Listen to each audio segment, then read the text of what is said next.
This is our way of giving back to the nature. 10-12 हज़ार trees कर रहे हैं जिसे उसको सस्टेनेबिलिटी के तौर पे भी देख रहे हैं।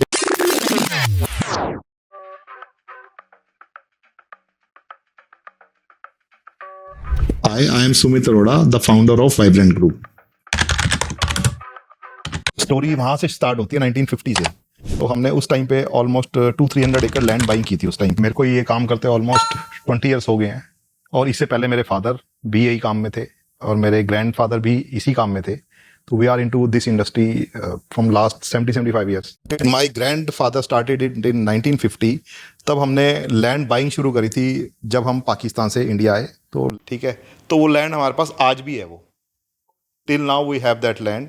मेरे कजन्स के पास है वो लैंड। तो हमने अपना, जैसे अपना शेयर हमारा डिवाइड होता गया तो हम अपना शेयर यहाँ पे ले आए गुड़गांव में और चंडीगढ़ में।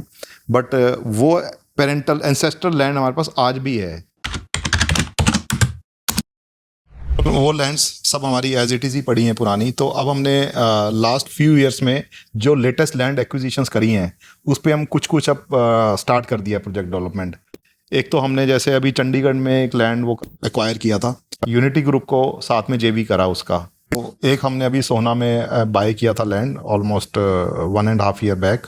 तो उस पर एक तो हम फार्म्स कर रहे हैं, वाइब्रेंट फार्म्स करके उसको डेवलप कर रहे हैं पूरा कम्युनिटी को। और एक हमने उससे पहले हमने सेक्टर 37D द्वारका एक्सप्रेसवे पे कुछ लैंड जॉइंट वेंचर में किया था एक प्रोजेक्ट। और उसके बाद अब हम एक नया प्रोजेक्ट कर रहे हैं सोना में। हमारे एक दीनदयाल प्लॉट्स आ रहे हैं, प्लस हम उसमें इंडस्ट्रियल का लाइसेंस हमने अप्लाई किया है उसमें अभी करंटली। तो उसकी हमारी अभी दोनों प्रोजेक्ट पे वर्किंग चल रही है। और द्वारका एक्सप्रेसवे का ऑलमोस्ट हमारा प्रोजेक्ट सोल्ड है और अब इसी की वर्किंग चल रही है दोनों प्रोजेक्ट्स की। लैंड जो होती है लिमिटेड होती है। लैंड का acquisition is a big challenge.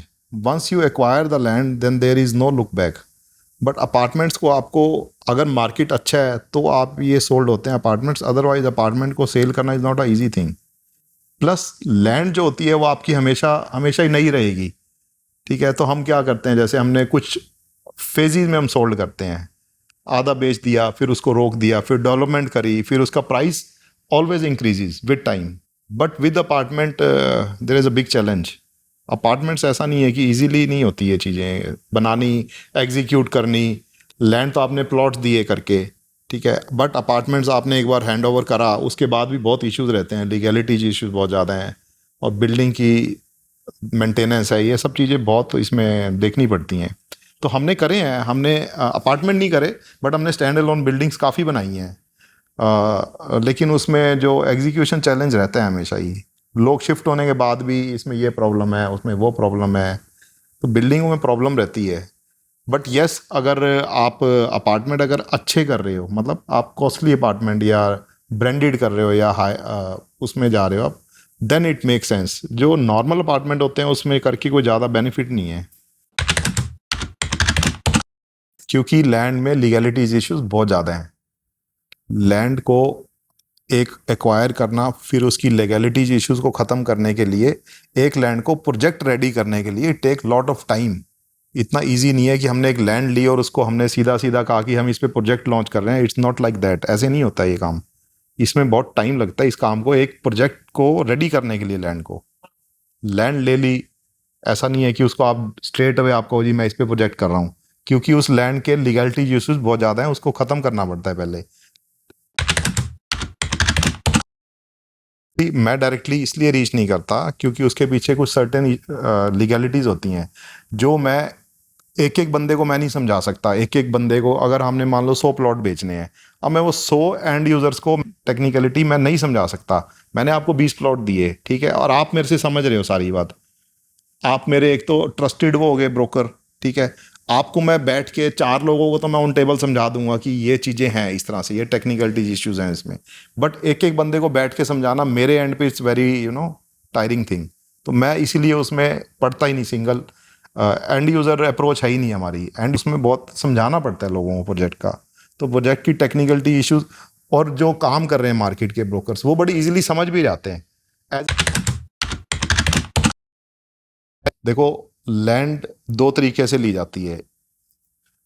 एक तो जो लैंड में हम रेरा अप्रूव प्रोजेक्ट करते हैं, जैसे हम एक दीनदयाल प्लॉटिंग कर रहे हैं, एक इंडस्ट्रियल कर रहे हैं, उसको हमने एलॉय डाल दिया अभी, ठीक है, उसको अब रेरा आएगा, उसका लाइसेंस आ जाएगा, फिर रेरा आ जाएगा। तो जब भी अथॉरिटी लाइसेंस देती है उससे पहले अथॉरिटी पूरी लैंड चेक करती है। तो लैंड का एक तरीका होता है लेने का, पूरी लैंड थ्रू एंड थ्रू होनी चाहिए, पूरा लैंड पार्सल पूरा होना चाहिए, उसका हर एक इंच रजिस्टर्ड होता है अथॉरिटी में, ठीक है। वो सारा चेक करते हैं कि पर्टिकुलर नंबर से है ज़मीन, इसकी सारी तकसीम हुई है, पूरी लैंड थ्रू एंड थ्रू है, इसमें एक भी इंच में, अगर एक भी इंच में लफड़ा होगा, एक सिंगल इंच में, तो भी आपका प्रोजेक्ट पास नहीं होगा। हाँ, तो अगर आपका प्रोजेक्ट पास हो रहा है, रेरा आ रहा है, तो दैट मीन्स का आपका लैंड पार्सल बिल्कुल एक्यूरेट है।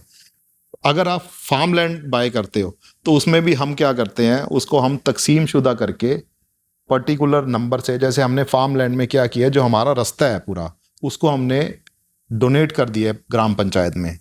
अब वो रेवेन्यू रोड बन गया है, तो उसके ऊपर हम जो बेच रहे हैं, और वो हम पर्टिकुलर नंबर से ही रजिस्ट्रियाँ करवा रहे हैं, उसकी भी पर्टिकुलर नंबर से बेच रहे हैं, तो उसमें कोई लीगैलिटी इश्यूज नहीं है उसमें। हम जैसे अपने लिए लैंड एक्विजिशन करते हैं, प्लस जैसे हमने एक में जेवी कर रखा है, उसमें कुछ लैंड हमारी हैं, कुछ लैंड उनकी हैं, हमारे जॉइंट पार्टनर्स जो हैं, प्लस हम एक वर्किंग में अभी कर रहा हूँ 60 एकड़ की किसी थर्ड पार्टी के लिए। तो लोग जैसे मेरे पास आते हैं कि भैया हमारे लिए भी कोई ज़मीन देख देना 50-60 एकड़, किसी को वेयर हाउस करना है, तो इस तरह से हम बड़े लैंड पार्सल को एक्विजिशन भी कर देते हैं।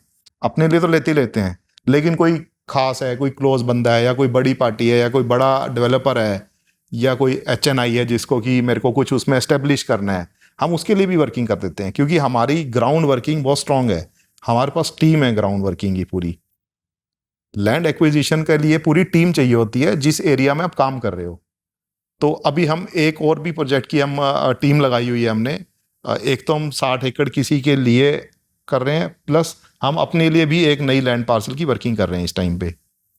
हाँ, तो हम अलग अलग एरियाज में करते हैं ये चीज़ें, तो हमने ग्राउंड पे टीमें अपनी छोड़ रखी हैं, बट मेरे को भी अपना उसमें स्टेक रखना होता है, मतलब 25% 50% मैं अपना रखूंगा। खाली किसी के लिए काम करने का मेरा इतना इंटरेस्ट नहीं होता, क्योंकि जनरली हम बिजी रहते हैं इन्हीं चीज़ों में कि हमें लैंड को एक्वायर करने में बहुत टाइम टेकिंग काम है ये। तो अब मेरे से बहुत लोग पूछते हैं जी आप क्या करते हो, अब क्या करते हो, अब कई लोग कहते भी हैं जी हमें भी लैंड का काम करवा दो या हमें ये करवा दो। तो मैं हार्ड, मेरा ब्रोकिंग का काम बिल्कुल भी नहीं है। अगर कोई मेरे को कहता है कि हाँ हम जॉइंट में आपके साथ करना चाहते हैं, मान लो कोई 100 करोड़ की है, 200 करोड़ का कुछ हमने लैंड पार्सल लिया, ठीक है 50-50 कर लो, तभी मेरा इंटरेस्ट क्रिएट होता है। कोई मेरे को कह दे कि आप इसमें कमीशन वाइज कर लो, तो मेरा इंटरेस्ट नहीं है। क्लियर हूं मैं इस चीज को लेकर।